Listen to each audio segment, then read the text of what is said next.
Morning mga katropa, meron tayong basic issue rito na pasa sa atin mga katropa. Ayaw magbukas yung fuel filler ano niya, yung sa lagayan ng gasolina mga katropa. Magpapalit tayo ng actuator. Ito yung fuel opener assembly fuel filler mga katropa, yan actuator.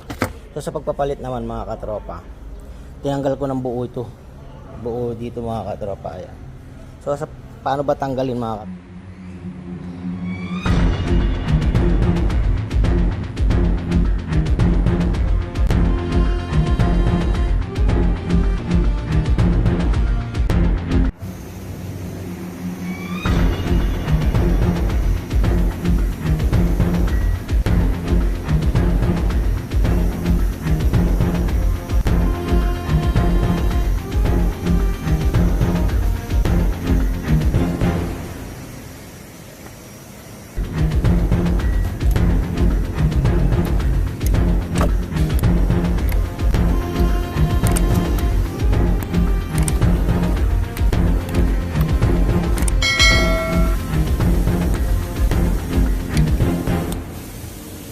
Lang siyang yan,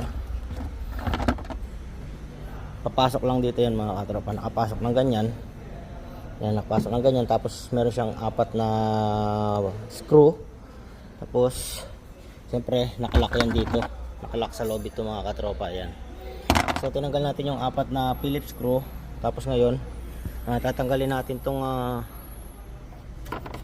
socket ng ating actuator, yan. Lalabas natin yan. Meron siya socket dito. Ito yung pinaka socket nya. Yan. Ito. Yan. Ikutin natin. Yan. Tapos si actuator naman meron siyang 10mm. Pero meron siyang shortcut na ano mga katropa, na paraan. Pero pagka kasi ginawa natin shortcut na paraan, hindi na siya ano, hindi na siya standard, hindi na siya original mga katropa. So si-share ko sa inyo kung paano. Yan. Kung mapapansin nyo itong area ng butas na yun, ito malambot. Ayan, ito yung pinakabutas nung pinaka ano nung actuator. Yan. So bubutasan mo dito yan, kung saan nakatapat yung 10mm na bolt. Yan, butasan mo rito. Pero hindi na siya standard, meron na siyang butas mga katropa. So siyempre yung pinaka best way dyan, procedure tayo mga katropa, para sigurado at parang original pa rin yung pagkakaano natin, pagtanggal at pagkabit. Wala sila makikitang kahit anong butas mga katropa. Yan. Pwede rito shortcut. Dahil dito nakatapat yung ano niyan, yung actuator niyan mga katropa. Ito si actuator, ayan oh. Nakaganyan oh, ayan oh. So bubutasan mo lang doon dito sa tapat ng bolt. Madudukot mo na si actuator mga katropa, kung ayaw mong tanggalin to, kung tinatamad kang tanggal itong assembly na to mga katropa. So yun, ganun lang mga katropa. Ito na nga 10mm na bolt, ayan oh, niluwagan ko na yan. Silang naman siya, yan oh. Tapos mahuhugot na natin yan si actuator mga katropa. Lagyan muna natin dito, tapos hugutin natin si actuator. So ito na si actuator na hugot na natin mga katropa. Meron siyang ayan, pag hindi magbukas dito sa motor, meron siyang pinaka emergency fuel filler release, emergency handle. Yan, ito yun. Meron siyang emergency handle. Yan. Yung bago meron din yan mga katropa. So syempre hindi naman sa puro ka na lang mag emergency handle ganyan, hihilahin mo na lang. Syempre doon ka sa original, button tayo mga katropa syempre. Kaya pinapalitan natin ng actuator. Yan. So ikakabit ko muna yung actuator mga katropa. Mga katropa, napalitan na natin. So ikakabit na natin yung buong assembling cover dito mga katropa. So yun mga katropa, ito yung 4 na screw, tatanggalin nyo, tapos sisikutin nyo lang ito kagaya yung sinabi ko. Tapos yun, sa pagbabalik ganun din, tutulak nyo lang. Ayan.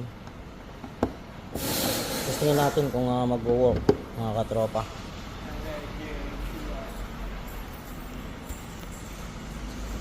Kasi nakaboton siya. Nakaboton siya. Ito yung button niya mga katropa. So titignan natin sa side mirror.